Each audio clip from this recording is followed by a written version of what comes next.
Senate Minority Leader Chuck Schumer is so close to getting it. That's not far off from what we actually want. Bye-bye IRS, wouldn't that be great? Now that's what the country voted for. Sorry, Chuck, I don't make the rules on our oh-so-sacred democracy, as he's so fond of waxing poetically about when it goes in his favor. It's good to keep in mind that what Elon Musk retweeted on X. It's a post saying that all the government officials who are absolutely terrified of Doge audits are the same ones who wanted 80,000 new IRS agents, some of whom were armed, to audit you and I.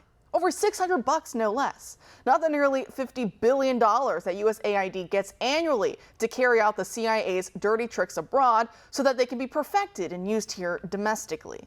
There's so much to get into, so I'd like to bring on Clint Russel of the Liberty Lockdown podcast to help me break it all down. Clint, thanks for joining us tonight. Thanks for having me, Kara, my Timcast IRL brethren. I'm so thrilled that I voted for Donald Trump.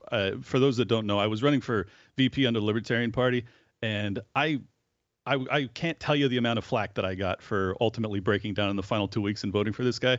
But the past 2 weeks have made it all worth it. Sorry, I didn't mean to interject. I just had to get that off my chest. I don't regret a thing.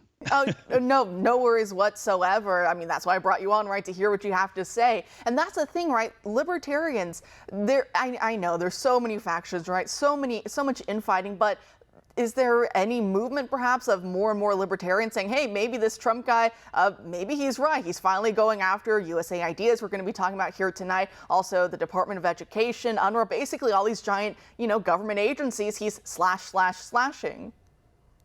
It's incredible. I mean, from abolishing the Department of Education via executive order to the freezing of USAID funding, which, I mean, yes, we're going to get into details, and I've got a lot to say about that.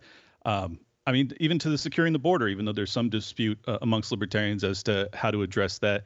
I think abolishing DEI, I mean, the list of wins in the first 2 weeks is really extraordinary. And then on top of that, he was assumed to be, very bad for Palestine.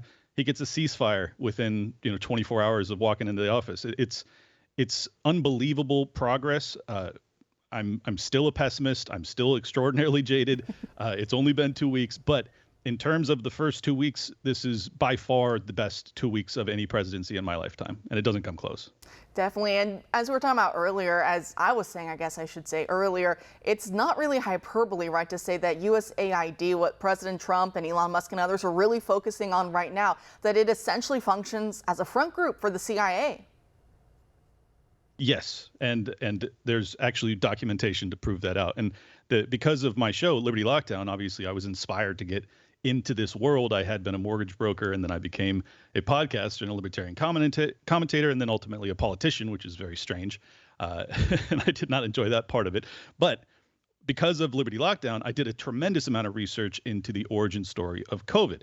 Well, wouldn't you know, it was USAID that was responsible for funding the Maidan Revolution in 2014. Victoria Nuland, the State Department, they all worked in tandem to assist the opposition party in Ukraine to rise up during that winter. As a consequence, it ultimately led to the invasion of Russia into Ukraine. But simultaneously, you have Victoria Nuland under cross-examination from Marco Rubio, now the Secretary of State, where he is asking her about biolabs inside of Ukraine. And she acknowledges that, yes, there are. But here's the interesting part. She doesn't just acknowledge that there are biolabs in Ukraine. She laments the fact that they may slip into the hands of the Russians and how dangerous that might be. Now, if these are just benign biolabs where they're working on, trying to keep us safe, why would you be concerned about the Russians having them, Vicky? Well, the answer is quite obvious, is that they were working on bioweapons, just as they were working on bioweapons in the Wuhan Institute of Virology, which I might add was also funded by USAID. And it was approved by Anthony Fauci through NIH, NIAID. So yeah, this goes very deep. The USAID is the slush fund for regime change operations all over the world. The fact that Trump has frozen it and is planning to put it under Marco Rubio is not a perfect fix, but is a massive step in the right direction. The perfect fix would be to abolish it entirely.